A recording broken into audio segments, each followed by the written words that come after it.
আমরা যার আহ্বানে এখানে উপস্থিত হয়েছি, আমার উস্তাদ মুহতারাম হযরত মাওলানা মুফতি সাখাওয়াত হুসাইন রাজি দামাত বরকাতুহুমুল আলিয়া, মহাপরিচালক জামিয়া আবু বকর রাদিয়াল্লাহু তাআলা আল ইসলামিয়া, হজরতের কাছে আমি ফতুয়া বিভাগের একটা কিতাব আছে উসুলুল ইফতাহ, অর্থাৎ ফতুয়া দেওয়ার মূল নীতি। এই কিতাবটা হজরতের কাছে আল্লাহ তাআলা আমাকে পড়ার তৌফিক দান করেছেন। আল্লাহ তাআলা হজরতের হায়াতে তৈয়বা দান করেন, জাতির জন্য অনেক বেশি থেকে বেশি যেন খেদমত করতে পারে আল্লাহ তৌফিক দান করেন। এই মাদ্রাসাটিকে আল্লাহ কবুল করে নেন। আমি আপনাদের সামনে পবিত্র কোরআনের 111 নম্বর সূরা লাহাব তেলাওয়াত করলাম। এই সূরাটি এখানে যারা আছেন আশা করি প্রায় অনেকেই এই সূরাটি মুখস্থ পারে। সূরার নাম সূরা লাহাব কেন? এই সূরার মধ্যে একটা শব্দ আছে আবি লাহাব। লাহাব শব্দের প্রতি লক্ষ্য রেখে এই সূরার নামকরণ করা হয়েছে সূরাতুল লাহাব। এই সূরার আরেকটা নাম আছে সূরাতুল মাসাদ। সূরার শেষে দেখবেন আছে ফি জিদিহা হাবলুম মিম মাসাদ, এই জন্য এই সূরার নাম সূরাতুল মাসাদও বলা হয়। এই সূরার মধ্যে 5টি আয়াত আছে। 1 থেকে 3 নম্বর আয়াত পর্যন্ত এই সূরার প্রথম বিষয়বস্তু, দ্বিতীয় বিষয়বস্তু হলো 4-5 নম্বর আয়াতে। তার মানে পুরা সূরাটায় মূল বিষয়বস্তু 2টা। 1 থেকে 3 নম্বর আয়াত পর্যন্ত বিষয়বস্তু হলো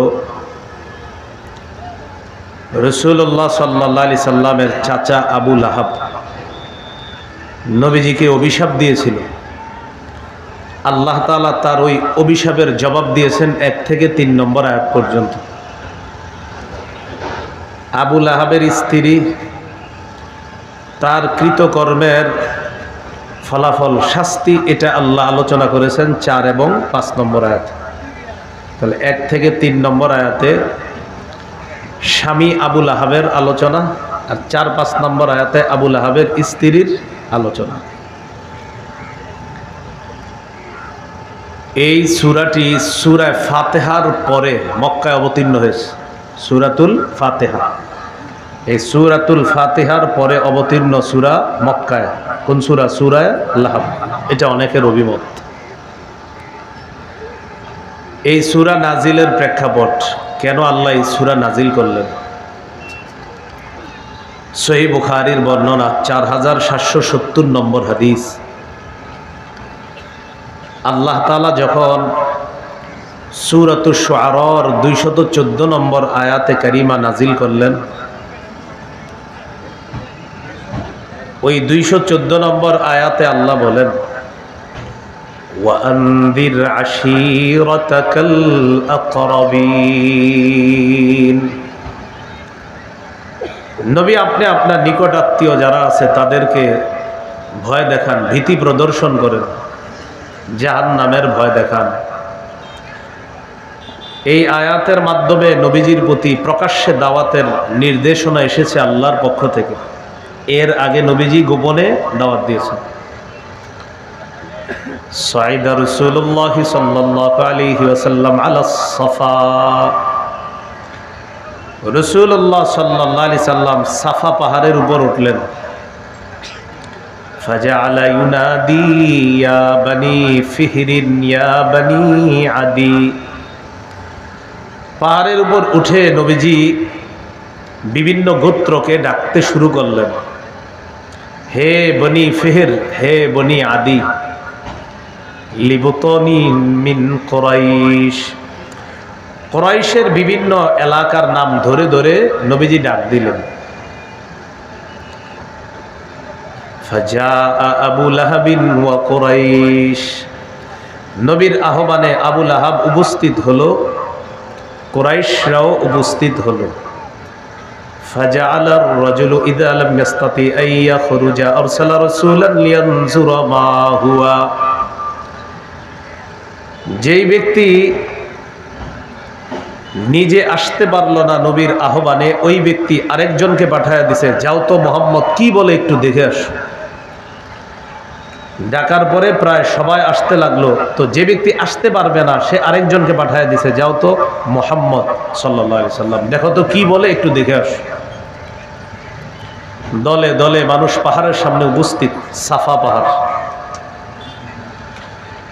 পাহাড়ের উপর থেকে রাসূল সাল্লাল্লাহু আলাইহি সাল্লাম সকলকে লক্ষ্য করে বললেন, আরাআইতাকুম লাউ আখবারতুকুম আন্না খাইলাম বিল ওয়াদি তুরিদু আন তুগীরা আলাইকুম আকুনতুম মুসাদ্দিকিয়া।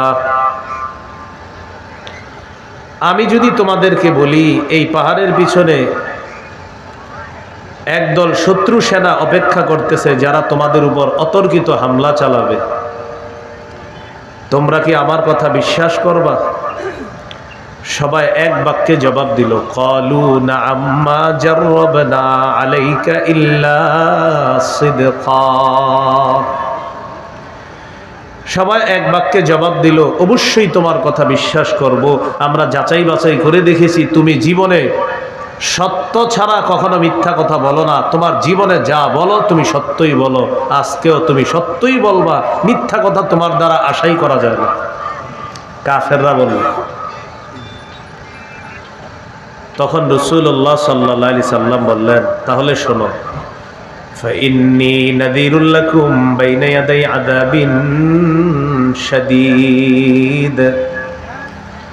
আমি তোমাদেরকে যন্ত্রণাদায়ক আযাবের ভয় দেখাচ্ছি, কঠিন আযাবের ভয় তোমাদেরকে দেখাইতেছি। আল্লাহকে এক আল্লাহ মানো, যদি না মানো তাহলে কঠিন আযাবের ভয় তোমাদেরকে দেখাইতেছি, কঠিন আযাব তোমাদের জন্য অপেক্ষা করছে। এটা হলো বুখারীর বর্ণনা। অন্য বর্ণনা এসেছে দালাইলুন নবুওয়াতেও এসেছে। নবীজি বললেন, ইয়া মা'শারা কুরাইশ আনকিদু আনফুসাকুম মিনান নার। হে কুরাইশ সম্প্রদায়, তোমরা নিজেদেরকে আগুন থেকে রক্ষা করো। ইয়া মা'শারা বনি হাশিম, হে বনু হাশিম সম্প্রদায়, আনকিদু আনফুসাকুম মিনান নার, তোমরা নিজেদেরকে আগুন থেকে রক্ষা করো। ইয়া মা'শারা বনি আব্দুল মুত্তালিব, ও বনু আব্দুল মুত্তালিব সম্প্রদায়, আনকিদু আনফুসাকুম মিনান নার, তোমরা নিজেদেরকে আগুন থেকে রক্ষা করো। ইয়া মা'শারা বনি আব্দি মানাফ, ইয়া মা'শারা বনি কাব ইবনে লুআই, আনকিজু আনফুসাকুম মিনান নার, ও বনু আব্দি মানাফ, ও বনু কাব ইবনে লুআই সম্প্রদায়, তোমরা নিজেদেরকে আগুন থেকে রক্ষা করো। এবার নবী তার প্রিয় চাচা আব্বাস রাদিয়াল্লাহু তাআলা আনহুর নাম ধরে বললেন, ইয়া আব্বাস ইবনে আব্দুল মুত্তালিব, ও আব্দুল মুত্তালিবের সন্তান আব্বাস, আনকিজ নাফসাকা মিনান নার, চাচা আপনি নিজেকে আগুন থেকে রক্ষা করেন। লা আমলিকু লাকা মিনাল্লাহি শাইআ, আমি কিন্তু আল্লাহর কাছে আপনাকে কোনো উপকার করতে পারবো না যদি নিজে নিজেকে আগুন থেকে না বাঁচান।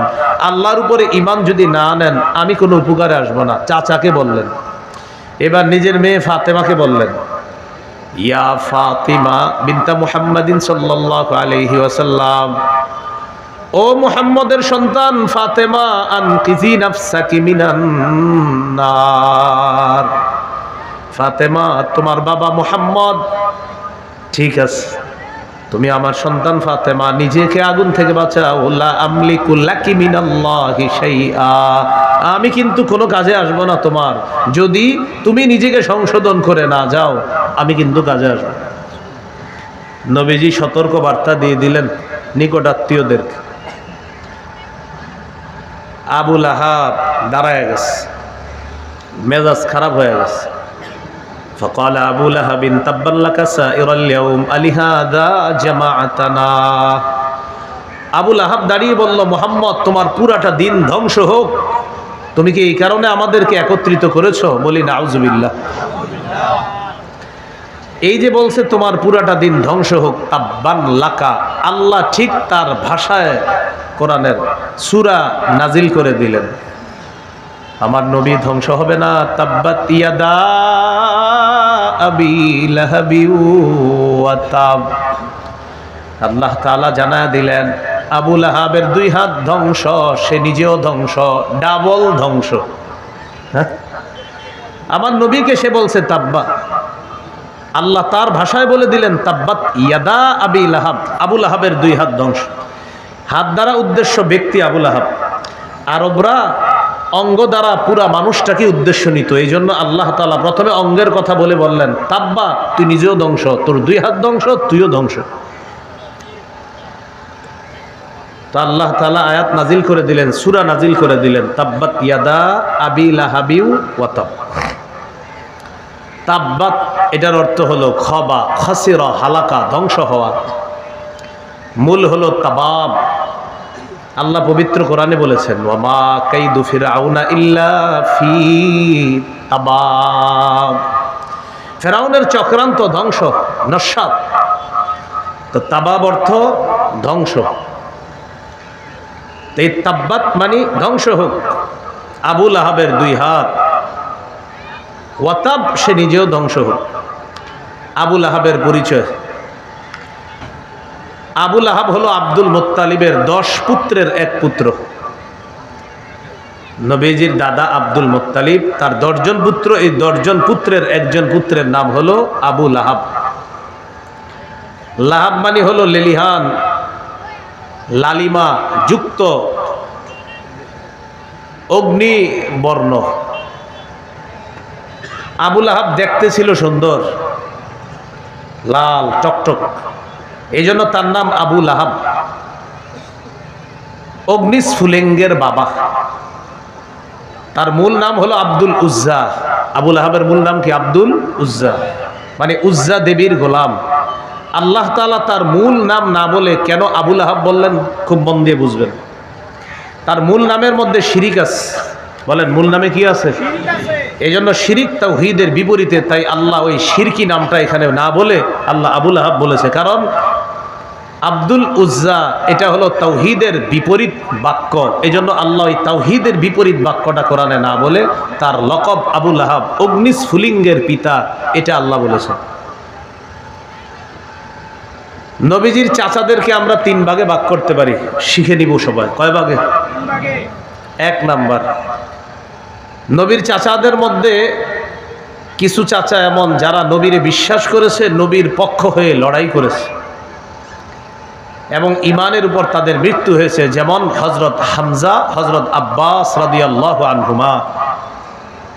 2, নবীর চাচাদের মধ্যে কিছু চাচা যারা নবীরে সহযোগিতা করেছে কিন্তু তাওহীদের উপর তারা ছিল না, মৃত্যু হয়েছে তাদের শিরিকের উপরেই, যেমন খাজা আবু তালেব। নবীজিরে খুব সহযোগিতা করছে কিন্তু ঈমান নিয়ে মৃত্যুবরণ করতে পারে নাই। 3 নাম্বার, নবীর চাচাদের মধ্যে কিছু চাচা নবুয়ত প্রকাশ পাওয়ার পর থেকে মৃত্যু অবধি নবীর শত্রুতা করেছে, যেমন আবু লাহাব। তাহলে চাচাদেরকে 3 ভাগে ভাগ করলাম। 1, নবীর কথা বিশ্বাস করেছে, ঈমান এনেছে, এই অবস্থায় মৃত্যুবরণ করেছে, হামজা, আব্বাস রাদিয়াল্লাহু আনহুমা। 2, নবীজিরে যথেষ্ট সহযোগিতা করেছে, আদর আপ্যায়ন যত্ন করেছে, কিন্তু ঈমান আনে নাই, শিরিকের উপর মৃত্যু হয়েছে, যেমন আবু তালেব। 3, নবুয়তের প্রকাশের পর থেকে মরণ পর্যন্ত নবীর শত্রুতা করেছে এবং ওই অবস্থায় মৃত্যু হয়েছে, যেমন আবু লাহাব। আবু লাহাবের পরিচয় বলতেছিলাম। রাসূল সাল্লাল্লাহু আলাইহি সাল্লামের নবুয়তের প্রকাশের আগ পর্যন্ত আবু লাহাবের সাথে নবীজির সম্পর্ক খুব সুন্দর ছিল। নবী জন্মের পরে আবু লাহাব খুশি হয়ে নিজে মানুষের কাছে গিয়ে সংবাদ দিছে, আমার ভাই আব্দুল্লাহর একটা ছেলে হয়েছে, তার বংশ রক্ষা হবে। এইভাবে খুশিতে সবাইরে সংবাদ দিছে। কি করছে? সবাইকে সংবাদ দিছে। এখানে বেদাতীদের একটা আকীদা আছে, এটা আবার আপনারা মুখস্থ রাখবেন। বেদাতীরা বলে যে সোমবারে আবু লাহাবের আযাব কমানো হয়, এটা জাল বর্ণনা। বলেন, কি বর্ণনা? একদম জাল বর্ণনা। যে আবু লাহাব সোমবার দিন নবীর জন্মে খুশি হয়ে সুয়াইবা দাসীকে আজাদ করে দিয়েছে আর নিজে খুশি হয়ে চারদিকে খবর ছড়ায়া দিছে। তো বেদাতি যারা আছে তারা বলে নবীর জন্মে খুশি হওয়াতে আবুল আহাবকে সোমবারে আজাব কম দেওয়া হয়। টোটাল মিথ্যা কথা, জাল। এটা প্রথম কথা। হ্যাঁ, এ হলো আবুল আহাব নবীজির জন্মে খুশি হয়েছিলেন, সবাইকে সংবাদ দিয়েছে, সুয়াইবা দাসীকে আজাদ করে দিছে। দ্বিতীয় কথা, রাসূল সাল্লাল্লাহু আলাইহি সাল্লামের শত্রুদের মধ্যে সবচেয়ে নিকটতম শত্রু ছিল আবুল আহাব। নবীজির শত্রু কিন্তু নিকটতম শত্রু, মানে সবচেয়ে কাছের আত্মীয় কে? আবুল আহাব। তৃতীয় কথা, আবুল আহাবের দুইজন ছেলে ছিল, উতবা, উতাইবা। কি নাম ভাই? উতবা, উতাইবা। এই দুই ছেলের সাথে নবীজি তার দুই মেয়েকে বিয়ে দিয়েছিল, রুকাইয়া, উম্মে কুলসুম রাদিয়াল্লাহু আনহুমা। এই দুইজনকে বিয়ে দিয়েছিল। তাহলে একদিক দিয়ে চাচা, আরেক দিক দিয়ে বেয়াই, খুব আন্তরিক সম্পর্ক ছিল। রাসূলুল্লাহ সাল্লাল্লাহু আলাইহি সাল্লামের নবুয়তের প্রকাশ যখন আল্লাহ ঘটাইলেন, ঘটানোর পর তখন এক নাম্বার আবুল আহাবের যে দুই সন্তান উতবা, উতাইবা, তাদের যে দুই স্ত্রী নবীর কন্যা রুকাইয়া, উম্মে কুলসুম, জোর করে তাদেরকে তালাক দেওয়াইছে। আবুল আহাব জোর করে তালাক দেওয়াইছে। এই নবীজির একটা কষ্ট দিল। দুই নাম্বার, নবীজির একজন পুত্র সন্তান ছিল, নাম আব্দুল্লাহ। কি নাম? নবীজির দ্বিতীয় পুত্র সন্তান নাম আব্দুল্লাহ। তার উপাধি ছিল তাহের বা তয়্যিব। এই তাহের বা তয়্যিব মারা যাওয়ার পর আবুল আহাব বলল মোহাম্মদ হলো আবতার। আবতার মানে লেস কাটা, নির্বংশ। এগুলা বলে বলে নবীজিরে কষ্ট দিত।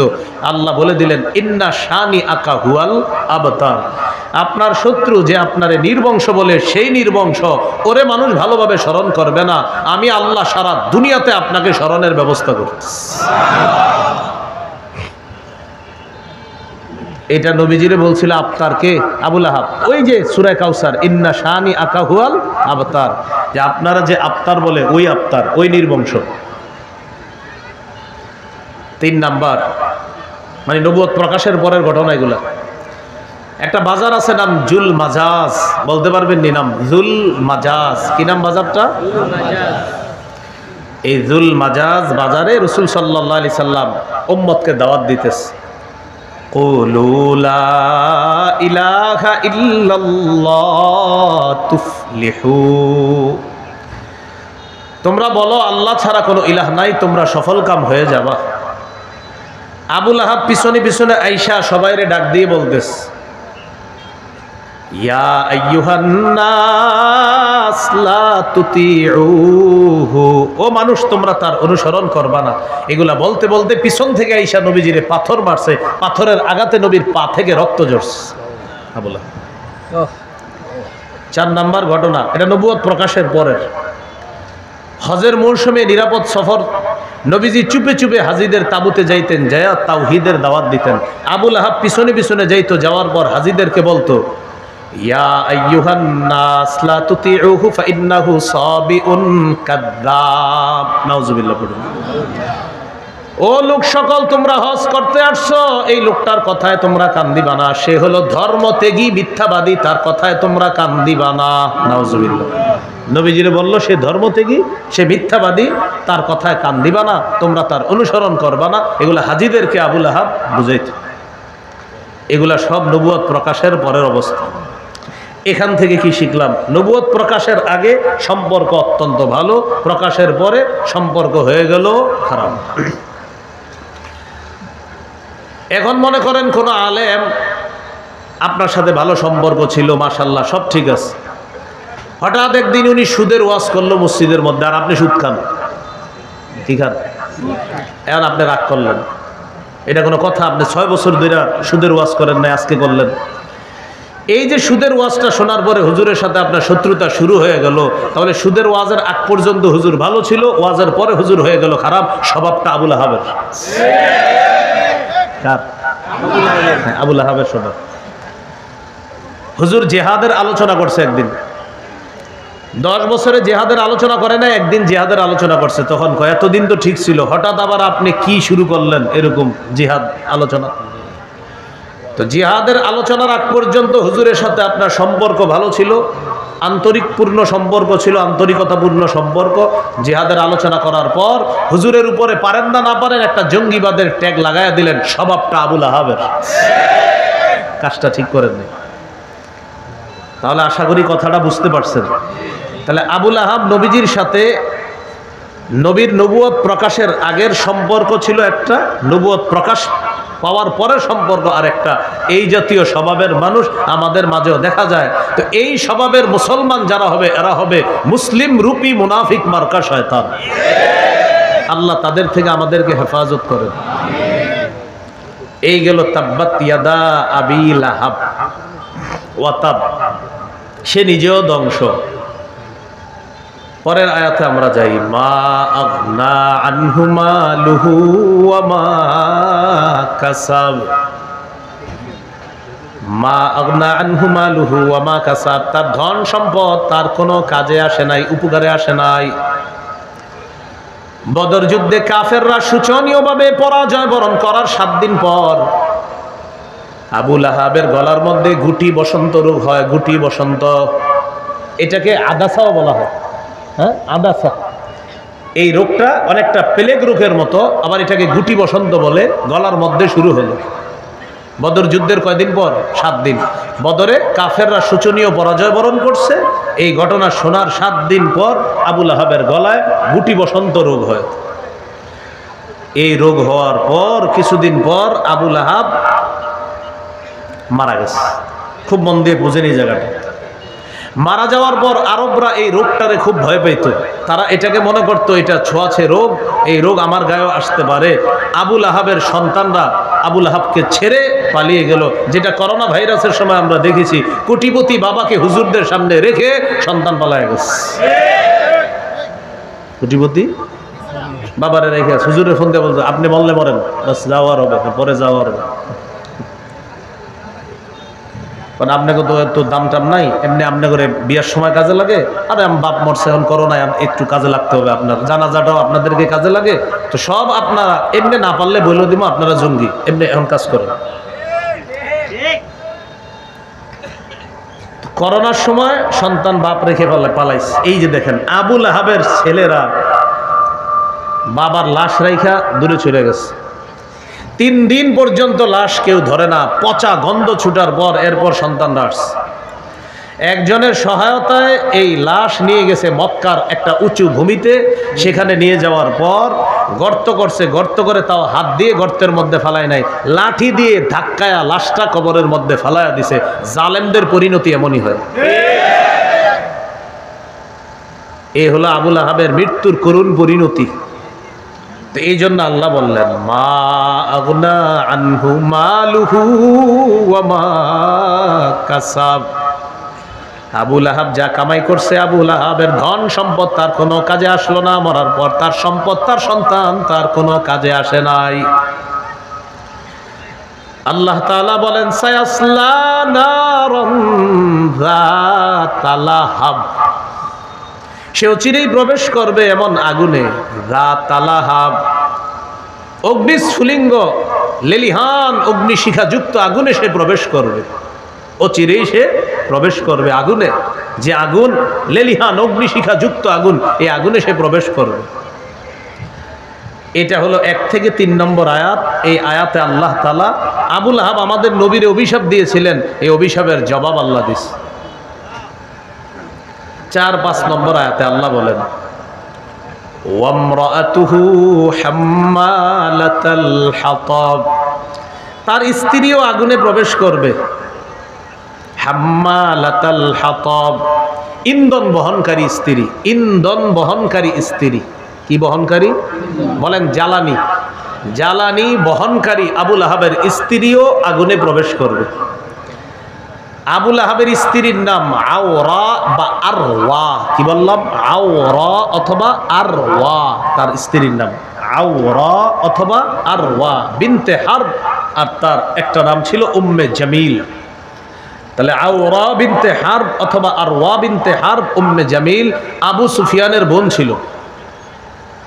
কে? আবু লাহাবের স্ত্রী। আওরা কেন তার নাম? কেউ কেউ বলেছেন তার চোখ ছিল একটা টেরা, এই টেরা হওয়ার কারণে, আর টেরাকে আরবিতে বলা হয় আওরা, এই জন্য তাকে আওরা বলা হয়। এটা হলো একটা ব্যাখ্যা। ইবনুল আরবি রহমতুল্লাহ আলাই তাকে বলছে সে হলো আওরা উম্মু কবিশ, সমস্ত খারাপির মূল হলো এই মহিলাটা, আবুল আহাবের স্ত্রী। এই আবুল আহাবের স্ত্রী এলাকায় ঘুরে ঘুরে মানুষের সংসার ভাঙার কাজ করত আর সমাজে অশান্তি সৃষ্টি করত। এই জাতীয় মানুষ এখনো পাবেন। তার কাজ ছিল এলাকায় ঘুরে ঘুরে মানুষের সংসার ভাঙা। আর আরবরা সংসার ভাঙে যে তাকে বলতো হাম্মালাতুল হাতব। আরবরা সংসার ভাঙতো যে তাকে বলতো হাম্মালাতুল হাতব। তো ওইটা আরবি ব্যাকরণ অনুযায়ী হয়েছে হাম্মালাতা, জবর হয়েছে আরবি ব্যাকরণ অনুযায়ী আর কি আপনার, যে হাম্মালাতাল হাতব। হাল এগুলো আপনি বুঝবেন না, যাই হোক হাল জুল হালের মাসালা আছে এখানে, এই জন্য বলছে হাম্মালাতাল হাতব। তো মূল আরবিটা হলো হাম্মালাতুল হাতব, এটা হলো মূল বাক্যটা। তো আরবি ব্যাকরণ গ্রামার অনুযায়ী কোরআনে আছে হাম্মালাতাল হাতব, এখানে জবর হয়েছে। তাহলে কি শিখলাম আজকে থেকে মনে রাখবো, আরবরা হাম্মালাতুল হাতব বলতো ওই ব্যক্তিকে যে মানুষের সংসার ভাঙতো, সংসার ভাঙার পিছনে ইন্ধন যোগাইতো। কি যোগাইতো? ইন্ধন। আর সমাজে অশান্তি সৃষ্টি করার ইন্ধন যোগাইতো। মনে আসেনি? হাম্মালাতুল হাতব অর্থ ইন্ধন বহনকারী, জ্বালানি বহনকারী। এই জন্য ইন্ধন বহন করত বলে তার নাম ছিল হাম্মালাতুল হাতব। সেখানে ইন্ধন দিত, তোমার বউ ভালো না, তোমার স্বামী ভালো না, ইন্ধন দিত আর সংসার ভাঙত আর সমাজে গিয়ে অশান্তি সৃষ্টি করত। এটা এইভাবে হবে না, এটা এইভাবে হবে না, অশান্তি সৃষ্টি করত। তো আল্লাহ তাআলা বলেন হাম্মালাতাল হাতাব ওয়া ইমরাআতুহু হাম্মালাতাল হাতাব। আবু লাহাবের স্ত্রী আওরা বিনতে হারব অথবা আরওয়া বিনতে হারব ইন্ধন বহনকারিনী নারী, সেও জাহান্নামে প্রবেশ করবে। ফি জিদিহা হাবলুম মিন মাসাদ, তার গলার মধ্যে থাকবে পাকানো রশি। বলেন গলায় কি থাকবে? খুব বুঝতে হবে এই জায়গাটা। হাম্মালাতাল হাতবের একটা ব্যাখ্যা কিন্তু দিছি আপনাদের, আশা করি মনে আছে। সমাজে অশান্তি সৃষ্টি যে করে, যে সংসার ভাঙে তাকে বলা হয় হাম্মালাতুল হাতব। আরেকটা ব্যাখ্যা, আবুল আহাবের স্ত্রী ধনী মানুষ ছিল, এরপরে কৃপণতা করত, খুব কৃপণ ছিল, ধনী হওয়ার পরেও কৃপণ ছিল। সে নিজে কি করত? গলার মধ্যে রশি পাকায়া এই রশি দিয়া বাইদা কাঠ সংগ্রহ করে নিয়ে এসা এটা দিয়ে রান্না করত। কোনো খাদেম সেবিকা রাখতো না, কারণ টাকা দেওয়া লাগবে। এই জন্য সে নিজেই কিপটামি আর কৃপণতা করে এগুলা নিজে বহন করে নিয়ে আসতো। তো বহন করার আরবি হলো হাম্মালা, আর আল হাতবের বাংলা হলো কাঠ। তাহলে হাম্মালাতুল হাতবের আরেকটা বাংলা কাঠ বহনকারিনী, কাষ্ঠ বহনকারিনী। একটা হলো ইন্ধন বহনকারিনী, জ্বালানি বহনকারিনী, কাঠ বহনকারিনী। ভাই বাইরের মাইকগুলো বন্ধ করে দেন, বাহিরের গুলো বন্ধ করে দেন, আজান হইতেছে, বাহিরের গুলো বন্ধ করে দেন। হ্যাঁ বাহিরের গুলো বন্ধ করে, ব্যাস ব্যাস। হ্যাঁ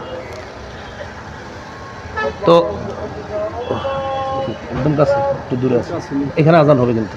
হ্যাঁ হুজুর বলছে এখানে আজান হবে। আচ্ছা তাহলে হাম্মালাতাল হাতবের একটু মন দিয়ে বুঝবো। এখানে আমরা দুইটা শিখলাম, একটা হলো সমাজে অশান্তি সৃষ্টিকারী, আর একটা হলো সংসার ভাঙ্গে যে ইন্ধন দিয়ে দিয়ে, এই জন্য তাকে বলা হয়েছে হাম্মালাতাল হাতব। আরেকটা হলো কৃপণ হওয়ার কারণে সে লাকড়ি সংগ্রহ করত, গলায় রশি পেঁচায়া এই রশি দিয়ে সে লাকড়ি বহন করে নিয়ে আসতো। আর লাকড়ি বহনকারিনীকে বলা হয় হাম্মালাতাল হাতব। আরেকটা ব্যাখ্যা, কিয়ামতের ময়দানে ও যখন জাহান্নামে যাবে, তার গলার মধ্যে এরকম পাকানো মোটা দড়ি পেঁচায়া তাকে জাহান্নামে নিক্ষেপ করা হবে। এই জন্য বলছে ফি জিদিহা হাবলুম মিন মাসাদ। নাউজুবিল্লাহ বলেন। এই হলো হাম্মালাতাল হাতব ফি জিদিহা হাবলুম মিন মাসাদ। এই সূরা যখন নাজিল হয়েছে, আবুল আহাবের স্ত্রী আরওয়া বিনতে হারব অথবা আওরা বিনতে হারব অথবা উম্মে জামিল দৌড়ে আসছে, পাথর নিয়ে আসছে। নাউজুবিল্লাহ বলেন। এই পাথর নিয়ে আসছে নবীজিরে মেরে ফেলবে। নবীজি বসা, আবু বকর সিদ্দিক পাশে দাঁড়ানো। আল্লাহর কি কুদরত, উম্মে জামিল আল্লাহ রসুলকে দেখতে পায় না। নবীজি বসা, পাশে আবু বকর সিদ্দিক রাদিয়াল্লাহু তাআলা। আবু বকর সিদ্দিককে দেখা যায়, নবীকে সে দেখতে পাচ্ছে না। এটা কোন কোন তাফসীর কারক লিখেছেন। তো নবীরে না দেখে এবার আবু বকর সিদ্দিক রাদিয়াল্লাহু তাআলা আনহুকে বলতে লাগলো, উম্মে জামিল, আবু বকর তোমার সাথীকে জানায়া দিও। সে কবি ছিল, আবু লাহাবের স্ত্রী কবি ছিল। তখন তিনটা ছন্দ বলল, মুযাম্মামান আসাইনা, মুযাম্মামান আসাইনা, ওয়া আমরাহু আবাইনা, ওয়া দীনাহু ক্বালাইনা। নাউজুবিল্লাহ পড়েন। আবু লাহাবের স্ত্রী কবি ছিল, সে নগদ কবিতা বানায় বলে ফেলতে পারত। তো নবীজিরা আসছে পাথর মারার জন্য, এসে যখন পায় না, আবু বকর সিদ্দিককে বলতেছে, আবু বকর জানায়া দিবা তোমার সাথীকে কি মুযাম্মামান আসাইনা, সে হলো একটা নিন্দিত ব্যক্তি, তাকে আমি নাফরমানি করি, তাকে আমরা প্রত্যাখ্যান করি। নাউজুবিল্লাহ। আমাদের নবীকে নিন্দিত ব্যক্তি বলল কে? আবু লাহাবের স্ত্রী। প্রথম কবিতার ছন্দের অর্থ, দ্বিতীয় লাইনের অর্থ ও আমরাহু আবাইনা, তার যে বিষয়টা সে যে আমাদেরকে হুকুম করে এটা আমরা প্রত্যাখ্যান করি। নাউজুবিল্লাহ। 3 নাম্বার ওয়া দীনাহু ক্বালাইনা, তার দিনকে আমরা ঘৃণা ভরে প্রত্যাখ্যান করি। কি বলে? ঘৃণা ভরে প্রত্যাখ্যান করি। এটা কে বলল? আবু লাহাবের স্ত্রী আরওয়া বিনতে হারব অথবা আওরা বিনতে হারব অথবা উম্মে জামিল এই কথা বলল। তো আল্লাহ তাআলা এই সূরাটা নাজিল করলেন। এর মধ্যে কয়েকটা বিষয়, 3টা বিষয়। দাওয়াত দিতে গেলেন নবীজি, প্রথম বিষয়। দ্বিতীয় বিষয়, দাওয়াতের আগে নবীজিরে খুব মহব্বত করত, কিন্তু দাওয়াত হকের দাওয়াত দেওয়ার সাথে সাথে আবু লাহাব ঘৃণা প্রকাশ করলো, এটা দ্বিতীয় বিষয়। 3 নাম্বার বিষয়, আবু লাহাবের স্ত্রী রাসূল সাল্লাল্লাহু আলাইহি সাল্লামের বিরোধিতা করার কারণে আল্লাহ তাআলা তাকেও ধ্বংস করেছেন। এই 3টা বিষয় এই সূরায় ফুটে উঠেছে। যদি একটা হলো শানে নুজুল আর 2টা হলো মূল বিষয়।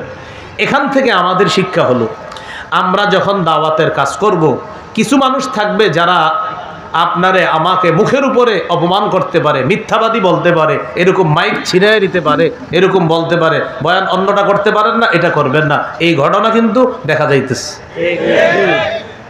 বাকি আমাদের ভাগ্য এমন, এক তাগুত ছাইরা বারবার আরেক তাগুত ধরি, এই জন্য ভাগ্যটা এত সুন্দর করে পরিবর্তন হচ্ছে না এখনো। এজন্য এক তাগুতের পরিবর্তে আরেক তাগুত ধরা যাবে না। আল্লাহ রাসূল সাল্লাল্লাহু আলাইহি ওয়াসাল্লামের সেই ব্যবস্থা, সাহাবায়ে কেরামের যুগের সেই খেলাফত ব্যবস্থা, এটা ফিরিয়ে আনা মুসলমানদের জন্য একান্ত প্রয়োজন। খেলাফত ব্যবস্থা ছাড়া মুসলমানদের চূড়ান্ত ভাগ্যের পরিবর্তন হতে পারে না, হবে না, এটা কোশ্চিনকালে সম্ভব না। তাহলে দাওয়াতের কাজ করতে গেলে আবু লাহাব নবীজির বলছিল যে হাজী সাহেবদেরকে যখন দাওয়াত দেয়, এ তো মিথ্যাবাদী, তাহলে মিথ্যাবাদী বলতে পারে।